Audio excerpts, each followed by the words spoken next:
Bon, mais c'est la tour Nabemba à mon avis. Et je souhaiterais même que sur chaque plaque d'immatriculation, qu'elle soit représentée comme ça se passe à Dubaï avec leur luxueux hôtel. Oh, oui, c'est tout pour moi. Sur le plan architectural, oui. La tour Nabemba fait la fierté, non pas de Brazzaville, mais du Congo tout entier.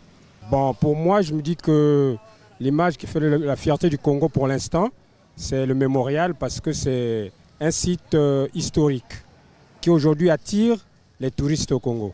Parce que tous ceux qui viennent au Congo, tous les étrangers qui arrivent au Congo, vraiment, quelle que soit leur qualité, haute personnalité ou pas, ont toujours visité le mémorial. Donc je me dis que c'est le site qui attire plus. Oh, mais la fierté congolaise est représentée à Brazzaville plus précisément par la tour Nabemba. La tour Nabemba représente directement Brazzaville. En dehors de la tour Nabemba, nous avons aussi le mémorial Pierre Savarin de Brazza, qui représente bien la vie de Brazzaville actuellement. L'image qui fait la fierté de Brazzaville, je pourrais parler en fait de trois monuments. Il y a en premier lieu la tour Nabemba, qui est vraiment la tour miroir. Et puis il y a aussi la basilique Sainte-Anne.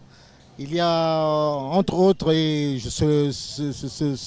celle qui vient d'être érigée, c'est le stade complexe sportif de Kintélé qui fait vraiment la fierté de Brazzaville. Bon, je dirais, nous avons les futures tours jumelles de Mpila qui sont en construction, bientôt ça va finir. Mais du fond de mon cœur, je dirais que c'est la sapologie qui représente plus, qui fait plus la fierté du Congo à l'extérieur. Non, j'ai choisi la sapologie parce que la sapologie a déjà fait ses preuves. Hein. La sapologie a déjà fait ses preuves dans tous les autres trucs que nous avons sur le terrain localement. Ça représente le Congo seulement localement. Je ne vois pas en quoi ça peut être plus important que quelque chose qui représente le pays jusqu'à l'extérieur.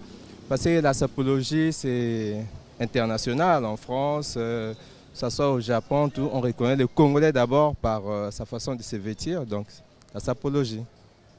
Donc on ne dira pas aux Congolais que vous avez tout jumelles ou bien vous avez des ponts, ceci au Congo, mais on regarde ce qui sort du pays et non ce qui reste dans le pays. Moi, la chose qui peut faire la fierté congolaise, c'est la sapologie. Parce que c'est reconnu partout au monde entier.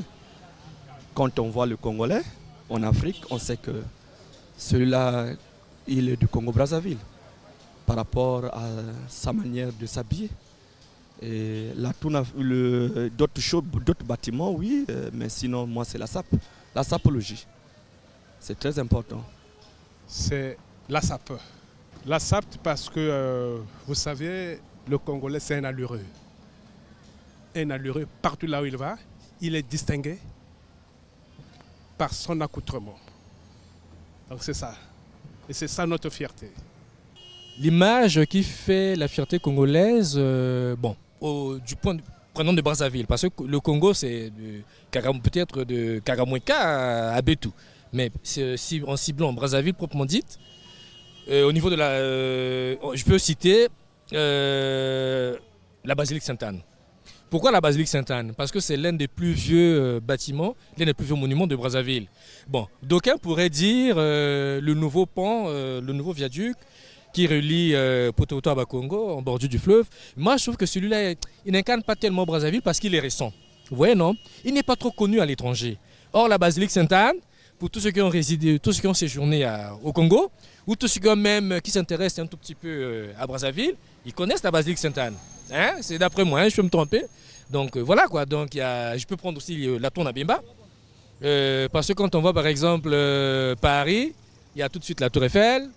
Il y a par exemple le quartier de la Défense, pour ceux qui en connaissent un peu plus.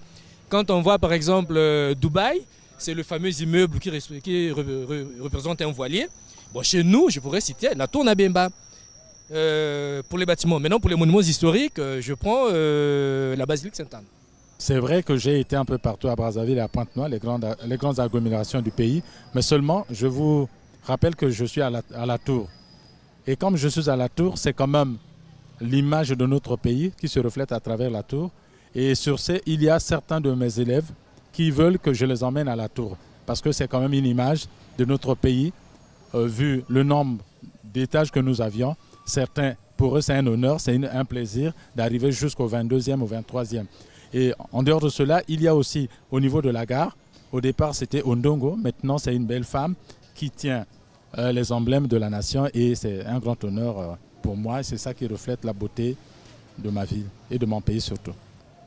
À mon avis, je ne vois pas une image concrète qui fasse la fierté du Congo. Parce que surtout en matière de bâtiment, c'est vraiment du copie-coller. Et étant étudiante en architecture, cela m'affecte vraiment. Je vois le bâtiment tel que l'aéroport, la reproduction d'un bâtiment qui existe déjà ailleurs. On a même l'hôtel qui est là, derrière là, le Radisson, la reproduction d'un bâtiment qui existe en Chine. Donc, à mon avis, je ne vois pas vraiment ce qui fait le patrimoine du Congo. Eh bien, c'est le mémorial. Le mémorial qui fait la fierté actuellement. Bien sûr, il y a d'autres sites encore inconnus, que l'État ou la nation ou le ministère le gouvernement doit tout faire de son mieux pour pouvoir effectivement donner une visibilité à tout cela. En fait, on voit déjà le ministre du Tourisme s'y atteler. Bon, si ça peut aller un peu plus loin pour pouvoir intéresser de nombreux touristes qui sont de passage ici au Congo ou attirer de nombreux touristes, ça serait une bonne chose. Mais pour le moment, c'est le mémorial. Et après le mémorial, bon, évidemment, il faut remuer pour que, effectivement, il faut une communication, disons, pour attirer beaucoup plus de gens et les intéresser à d'autres choses. Selon moi, l'image qui fait la fierté congolaise, c'est la tour Nabemba. Parce que c'est un immeuble qui date et ça représente aussi l'histoire du pays. Et voilà. L'image qui fait la fierté congolaise, je vais parler de la Corniche et le stade qui est construit à peine, là, donc la Concorde. Parce que c'est présentable et quand vous arrivez à la Corniche, ça attire vraiment des étrangers. Quand ils arrivent, ils ont envie d'aller visiter. Donc ça fait la fierté de notre pays. C'est un peu ça ce que j'allais dire.